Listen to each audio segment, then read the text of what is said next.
સાવધાન, આ વિડિયો ભૂલથી પણ મિસ ન કરતા, કારણ કે અત્યારે પવિત્ર વૈશાખ મહિનો ચાલી રહ્યો છે અને જો આ મહિનામાં તમારા ઘરની દિવાલ પર ગરોળી દેખાય તો તેને લાકડીથી ભગાડવાની ભૂલ ક્યારેય ન કરતા, કારણ કે એ ગરોળી નથી પણ તમારા નસીબના બંધ દરવાજા ખોલવા આવેલી સાક્ષાત લક્ષ્મી છે. નમસ્કાર વહાલા ગુજરાતી મિત્રો, આપણી પોતાની ચેનલ જીટી ગુજરાતીમાં તમારું હૃદયપૂર્વક સ્વાગત છે. હું છું સંતોષ. આજે હું તમારી સમક્ષ એક એવો વિષય લઈને આવ્યો છું જે સાંભળીને કદાચ તમારા રૂંવાડા ઊભા થઈ જશે. સાથીઓ, આપણે જેને એક સામાન્ય જીવ સમજીએ છીએ, જેને જોઈને આપણે ડરી જઈએ છીએ કે ચીતરી ચઢાવીએ છીએ, એ ગરોળી હકીકતમાં તમારી 7 પેઢીની ગરીબીને જડમૂળથી ઉખેડી ફેંકવાની શક્તિ ધરાવે છે. ખાસ કરીને જ્યારે પવિત્ર વૈશાખ મહિનો ચાલી રહ્યો હોય ત્યારે ગરોળીનું દેખાવું એ કોઈ સામાન્ય ઘટના નથી, પણ બ્રહ્માંડનો તમારા માટે એક બહુ મોટો સંકેત છે. આજના આ વિશેષ અને અત્યંત વિસ્તૃત વિડીયોમાં હું તમને એ રહસ્ય જણાવીશ જે આપણા પ્રાચીન ઋષિ મુનિઓએ હજારો વર્ષ પહેલા શાસ્ત્રોમાં લખ્યું હતું. જો તમે રાત દિન મહેનત કરો છો પણ પૈસો હાથમાં નથી ટકતો, ઘરમાં હંમેશા આર્થિક તંગી રહે છે, દેવું પહાડ જેવું વધી ગયું છે, અથવા ઘરમાં હંમેશા બીમારી અને કકળાટ રહે છે, તો આ વિડીયો તમારા જીવનનો સૌથી મોટો ટર્નિંગ પોઈન્ટ સાબિત થશે. વિનંતી છે કે વિડીયોને છેક અંત સુધી જોજો, કારણ કે અધૂરી માહિતી હંમેશા નુકસાનકારક હોય છે. આ વિડીયોમાં હું તમને સ્ટેપ બાય સ્ટેપ સમજાવીશ કે ગરોળી દેખાય ત્યારે તમારે શું કરવાનું છે, કયા મંત્રો બોલવાના છે અને કઈ સાવધાની રાખવાની છે. સૌથી પહેલા, જો તમે મહાદેવના સાચા ભક્ત હોવ અને ઈચ્છતા હોવ કે માતા લક્ષ્મી તમારા પર મહેરબાન થાય, તો અત્યારે જ આ વિડીયોને લાઈક કરી દો અને કોમેન્ટ બોક્સમાં પૂરી શ્રદ્ધા સાથે હર હર મહાદેવ અને જય લક્ષ્મી માતા જરૂર લખજો. સાથીઓ, તમારી એક લાઈક અને કોમેન્ટ અમને આવું જ્ઞાન પીરસવા માટે પ્રોત્સાહિત કરે છે. વૈશાખ મહિનાનું આધ્યાત્મિક રહસ્ય. હિન્દુ ધર્મમાં વૈશાખ મહિનાને માધવ માસ કહેવામાં આવ્યો છે. આ મહિનો ભગવાન વિષ્ણુને અત્યંત પ્રિય છે. આ એવો સમય છે જ્યારે પૃથ્વી પર સકારાત્મક ઉર્જાનું સ્તર સૌથી ઊંચું હોય છે. વૈજ્ઞાનિક દૃષ્ટિએ જોઈએ તો આ સમયે સૂર્યના કિરણો અને પૃથ્વીની ભૌગોલિક સ્થિતિ એવી હોય છે કે વાતાવરણમાં નવી ચેતનાનો સંચાર થાય છે.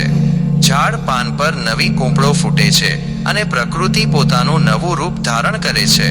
શાસ્ત્રો કહે છે કે વૈશાખ મહિનામાં જ્યારે કોઈ જીવ વિશેષ રીતે આપણી નજરે પડે ત્યારે તે ઈશ્વરનો સંદેશ હોય છે. ગરોળી એ વાસ્તુશાસ્ત્ર મુજબ ઉર્જાનું અત્યંત સંવેદનશીલ વાહક છે. તે ઘરની નકારાત્મકતાને શોષી લેવાનું કામ કરે છે. ગરોળી માત્ર જીવ નહીં, પણ ગૃહલક્ષ્મી. આપણે ગરોળીને જોઈને ભલે ડરી જઈએ, પણ વાસ્તુશાસ્ત્રમાં તેને ગૃહલક્ષ્મી માનવામાં આવે છે. પૌરાણિક કથાઓ મુજબ ગરોળી એ પૃથ્વી તત્વનું પ્રતીક છે. જે ઘરમાં ગરોળી શાંતિથી ફરે છે ત્યાં ક્યારેય અન્ન અને ધનની કમી રહેતી નથી. તમે જોયું હશે કે ઘણા લોકો દિવાળીના દિવસે ગરોળીનું દેખાવું અત્યંત શુભ માને છે. કેમ? કારણ કે દિવાળી એ લક્ષ્મીજીનો તહેવાર છે. પણ મિત્રો, વૈશાખ મહિનો પણ લક્ષ્મી અને વિષ્ણુની આરાધનાનો મહિનો છે. તેથી આ સમયે ગરોળીનું દેખાવું એ વાતનો પુરાવો છે કે તમારા ઘરમાંથી દરિદ્રતા હવે વિદાય લેવાની તૈયારીમાં છે. ચમત્કારી ઉપાય.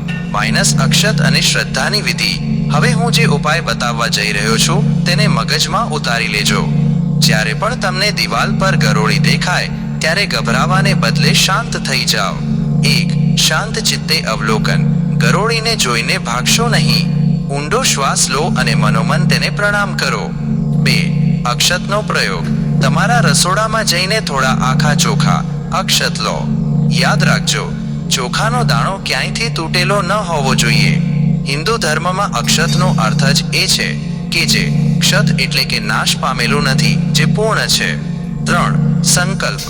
ચોખાને જમણા હાથમાં રાખી ગરોળીની સામે જોતા જોતા મનોમન તમારી સમસ્યાઓ માતા લક્ષ્મીને કહો. બોલો કે, હે માં, આજે તમારા આ સંકેતને હું સ્વીકારું છું. મારા ઘરની બધી નકારાત્મકતા દૂર કરો. 4. અર્પણ. તે ચોખાને ખૂબ જ પ્રેમથી ગરોળીની દિશામાં પધરાવો. તેને મારવાની નથી, પણ અર્પણ કરવાની ભાવના રાખવાની છે. જો તે સમયે તમારી પાસે ચોખા હાજર ન હોય તો ચિંતા ન કરો. બસ તમારા જમણા હાથને હળવેથી માથા પર સ્પર્શ કરો અને ગરોળીની ઉપસ્થિતિને માન આપો.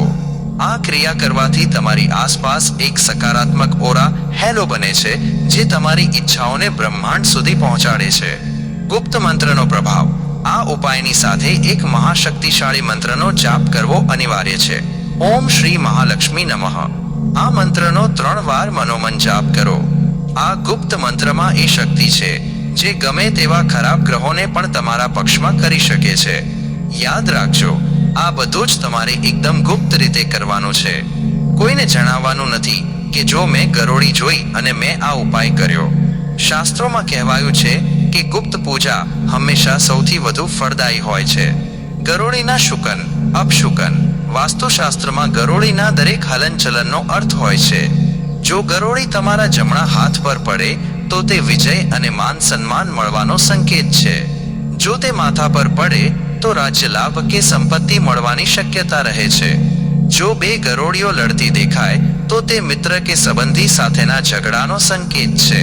પરંતુ વૈશાખ મહિનામાં ગરોળી માત્ર દિવાલ પર શાંતિથી ચાલતી દેખાય તો તે સુખ સમૃદ્ધિનો સૌથી મોટો ઈશારો છે. સાવધાનીઓ અને ચેતવણી. મિત્રો, ઉપાય જેટલો શક્તિશાળી છે, સાવધાની પણ એટલી જ રાખવી પડશે. ગરોળીને ક્યારેય મારવી નહીં. જે ઘરમાં ગરોળીની હત્યા થાય છે ત્યાં કાયમી દરિદ્રતા અને બીમારીનો વાસ થાય છે. જો તમને ગરોળીથી ડર લાગતો હોય તો મોરપીંછનો ઉપયોગ કરીને તેને પ્રેમથી બહાર કાઢો, પણ તેને ઈજા ન પહોંચાડો. આ પવિત્ર મહિનામાં તેને નુકસાન પહોંચાડવું એટલે તમારા નસીબને લાત મારવી. બીજી વાત, ઉપાય કરતી વખતે મનમાં કોઈના પ્રત્યે વેર ઝેર કે નકારાત્મક વિચારો ન લાવો. જો તમારી ભાવના શુદ્ધ હશે તો જ ઈશ્વર તમારી સાંભળશે. આજના સ્વાર્થી જમાનામાં લોકો માત્ર લાલચ માટે ઉપાય કરે છે, પણ જે લોકો નિસ્વાર્થ ભાવે શ્રદ્ધા રાખે છે તેમના ભંડાર માતા લક્ષ્મી ક્યારેય ખાલી નથી રાખતી. સંતોષનો વિશેષ સંદેશ. સાથીઓ, જીવનમાં સફળતા મેળવવા માટે માત્ર કાળી મજૂરી પૂરતી નથી.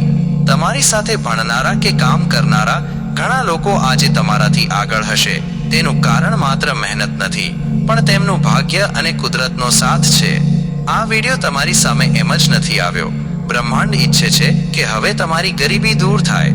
વિશ્વાસ રાખો, આ નાનો અમથો ઉપાય તમારા જીવનમાં કુબેરનો ખજાનો લાવી શકે છે. તમારી વિચારસરણી બદલાશે તો જ તમારી કિસ્મત બદલાશે. સકારાત્મક રહો અને કુદરતના આવા સૂક્ષ્મ સંકેતોને ઓળખતા શીખો. આ વૈશાખ મહિનો તમારા જીવનમાં એવી ખુશીઓ લાવે કે તમે સપનામાં પણ ન વિચારી હોય. જો તમને આ માહિતી ઉપયોગી લાગી હોય તો આ વિડીયોને તમારા વોટ્સએપ ગ્રુપમાં, ફેસબુક પર અને મિત્રો સાથે અત્યારે જ શેર કરો. તમારી એક શેર કરેલી માહિતી કદાચ કોઈ જરૂરિયાતમંદના જીવનમાં પ્રકાશ લાવી શકે.